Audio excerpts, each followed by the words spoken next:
За би маш товч яад бол энэ манай нээлттэй нэгэн форумын арчлалын институцийг бэхжүүлэх хөтөлбөрийн хүрээнд өмгөөллийн одоо партнерс өмгөөлөгчд одоо судлаачид хийсэн юм судалгааны гол дата мэдээллийг хүснэгтэр энд оруулж өгсөн байгаа. Тэгэхээр цаашид ерөнхийдөө сонгуулийн эрх зүйн шинжилгээний хүрээнд яригдах ёстой гол асуудлын нэг нь сонгуулийн маргааныг яаж шийдвэрлэж байгаа юм бэ?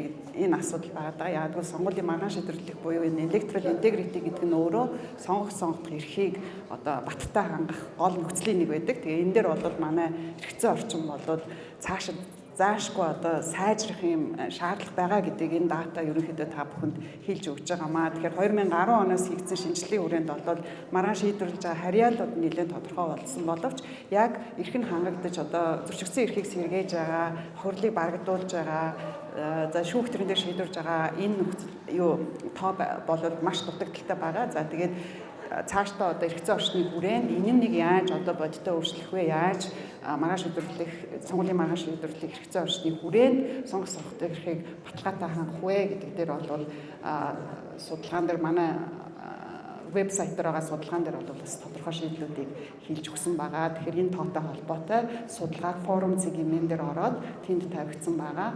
Манай судалгаанаас илүү тодруулж унших боломжтой. За